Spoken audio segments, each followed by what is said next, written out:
Recording in progress. 이제 우리는 미국을 모른다라는 책은 우리가 지난번에 읽었던 그 트럼프의 기한은 주로 미국의 국내 정치 관련된 거였잖아요. 특히 이제 2016년 트럼프 일기 때부터 시작돼 가지고 미국 국내에서 어떤 일이 있었는지를 이제 정치사적 관점에서 설명을 한 책이어서 상당히 재밌게 봤고, 근데 이 책은 우리는 미국을 모른다라고 돼 있지만 사실은 뭘 모르는 거냐면 미국의 한반도 정책을 잘 모르고 있다.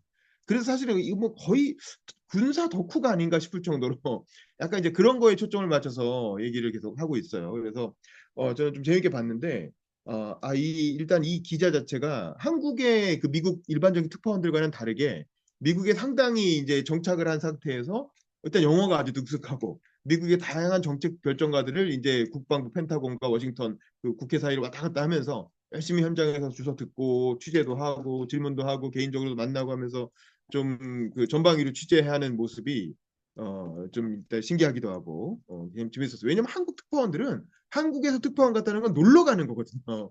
그건 출세한 거예요. 한국에서 한국 기자가 특파원이 갔다는 거는 그 회사에서 제일 잘 나간다는 거고 일종의 왕관을 씌워주는 거거든요. 특파원으로서. 그러니까 한 기수에 한 명 갈까 말까 하는데 서로 막 가려고 하고 이게 가서 열심히 취재하려고 가는 게 아니에요. 가서 와이프 데리고 가가지고 애 거기서 이제 낳고 혹은 애 거기 미국 지금 국제학교 보내고 이렇게 해가지고 일종의 신분 상승 개념이고 열심히 일한 거에 대한 보상 개념으로 사실 특파원을 가는 거라 가서 뭐 현장에서 뭐 영어로 손 들고 백악관 가서 질문하고 이러는 기자는 한국 기자는 거의 없거든요. 뭐 한두 명 있을 수는 있지만 일반적으로는 그렇게 잘 안 합니다. 그냥 거기서 그 미국 생활을 즐기고 오는 거지. 뭐 스미소니언 박물관 댕기고 뭐 그 유명한 그 센트럴 파크 뭐 이런 데 다니면서 이제 놀고 골프 치고 거기 가 있는 미국에 가 있는 정치인 있으면 그 정치인하고 인간관계 맺어갖고 이명박이 그 미국 가 있을 때 거기서 그 조선일보 기자들하고 친해져가지고 그 사람들이 돌아와서 그 MB 정부 때 또 한 자리씩 하고 이런 거기 때문에 사실은 미국 가서 제대로 취재하는 한국 기자가 별로 없는데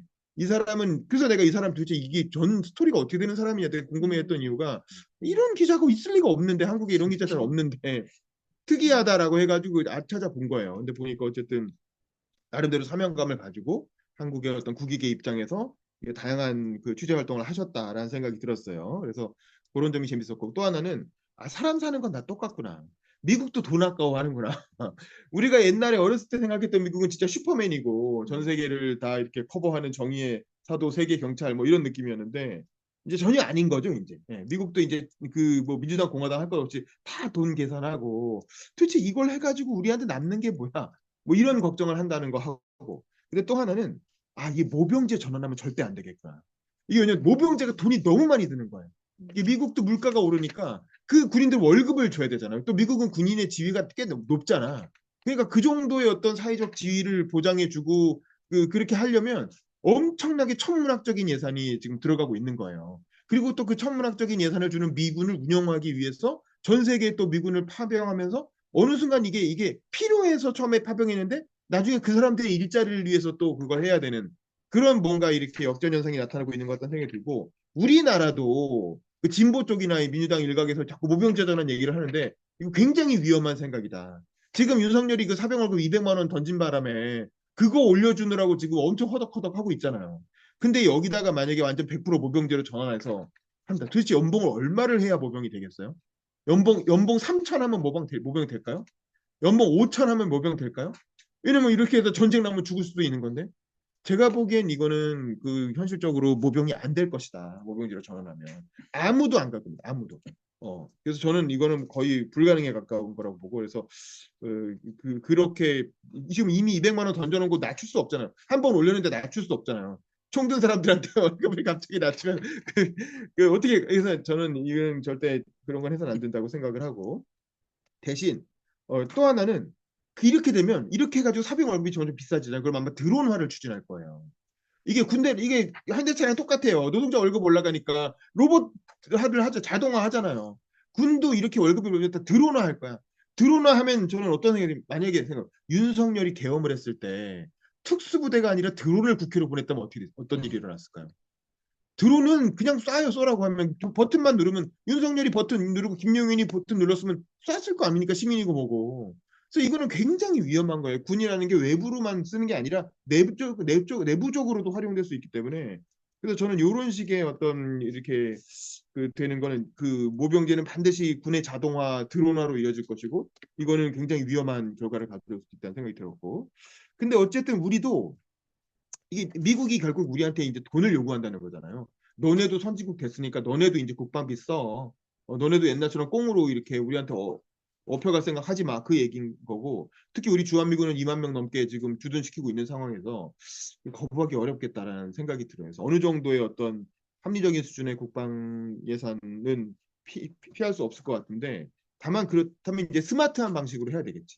옛날처럼 그렇게 인건비에 때려박고 뭐 장비 인건비라든가 아니면 노후화된 장비 예를 들면 탱크의 효용이 지금 이 우크라이나 전쟁을 통해서 굉장히 의심받고 있는 거잖아요.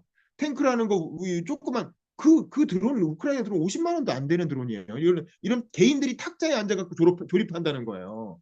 그렇게 수공업으로 만든 드론이 몇 천만 원짜리 몇 억 원짜리 탱크를 그냥 깨트려 버린다는 거 아닙니까? 이렇게 윙 하고 날아다니면서 탱크 어디가 약점인가 이렇게 봐가지고 그 사이에 탁 이렇게 그 폭탄 집어넣어서 폭파시킨다는 거 아닙니까? 그러니까 인제는 얼마나 스마트하게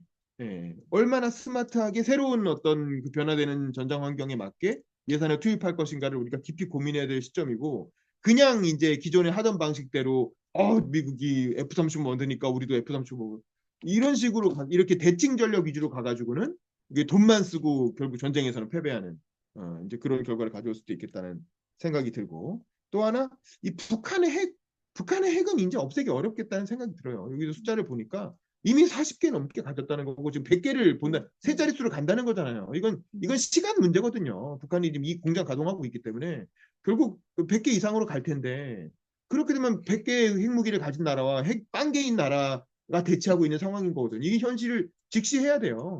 우리가 북한을 옛날처럼 그렇게 가볍게 볼 수가 없어요. 군사적으로 쉽게 제압할 수 있다고 생각해서는 안 돼요.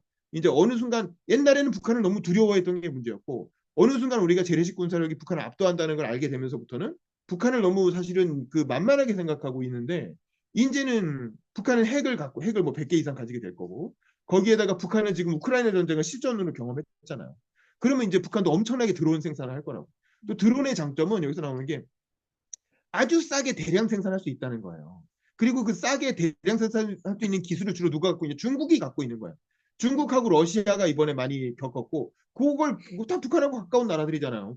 북한이 핵 기술을 이전받는 건 어려워도 드론 기술을 이전받는 건 훨씬 쉽겠지. 그렇게 해가지고 북한의 싼 노동력을 이용해가지고 북한은 또 자원도 많으니까 드론 대량 생산하기 시작하면 앞으로 북한을 군사적으로 감당하기가 굉장히 어려워질 거예요. 그래서 저는 한국도 재빨리 빨리 드론 10만 양병선, 10만 대의 드론 부대를 만들어야 된다. 그런 생각이 들어서 빨리 이제 드론에 관한 F-35 하나 더 들여오는 것보다 차라리 F-35 하나 1조 원씩 들거든요. 그런 걸 들여오는 것보다 차라리 드론 부대를 빨리 만드는 게 더 중요하겠다는 생각이 들고 그래서 이제 핵 비핵화보다는 사실 핵 군축 쪽으로 방향을 잡고 이제 이렇게 나가야 될 것 같은데 지금 뭐 공식적으로는 말 못하지만 그런 방향으로 갈 수밖에 없다. 결과적으로는 누가 먼저 말 꺼내냐의 문제인 거지. 결국에는 그 방향. 북한은 비핵화 할 일은 없으니까 이제 그 100개의 핵을 왜 포기하겠어요? 미쳤어요? 한두 개 포기하는 것도 되게 어려울 텐데. 그래서 핵의 숫자를 줄여나가는 방향으로 핵은 안 쓰면 노후화돼가지고 결국 못 쓰게 되니까 최대한 못 쓰게 하는 방향으로 북한이 핵을 명분을 주지 않고 핵의 숫자를 줄여나가는 방향으로 결국에는 협상을 해야 되겠다는 생각이 들었고 그다음에 여기서 나온 이 저자님 얘기하는 건 핵을 그냥 공유하는 건 별로 의미가 없고 핵을 쓰고 싶으면 돈을 내라는 거죠. 쇼미더머니. 그래서 트럼프 행정 같은 우리가 그러면 1년에 100억씩 낼 테니까 유사시 우리가 핵을 몇 개 쓸 수 있게 권리를 보장해 줘라. 라든가 핵 갖고 이제 뭐 그런 식으로 하자는 건데 뭐것도 재밌는 발상이긴 한데 트럼프적인 발상이죠. 뭐 어쩌면 그런 것까지도 고려해야 될 수도 있겠다. 우리 국방비의 일부를 미국의 핵을 이렇게 사용할 수 있는 권리를 사는 이제 그런 방식의 이제 그런 것도 돈이 들어온다 그러면 미국 정치인들도 하고 한번 볼 거라는 거죠.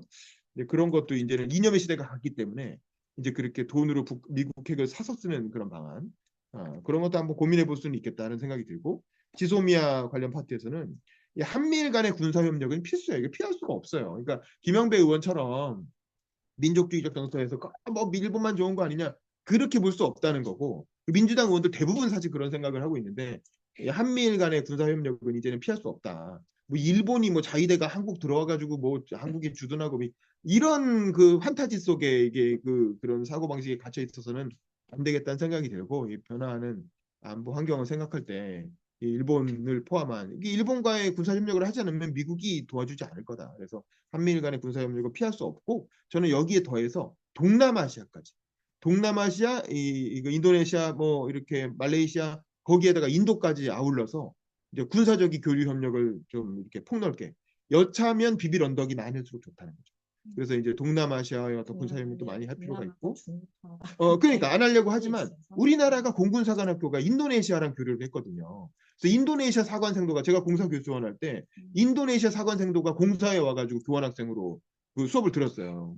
그리고 우리가 그 연습기 만들었을 때 인도네시아랑 뭐 이렇게 수출을 하니 많이 뭐 돈 안 줘가지고 문제가 되긴 했지만 그런 일이 있었죠. 그래서 그런 어떤 군사 협력의 대상은 많으면 많을수록 좋다.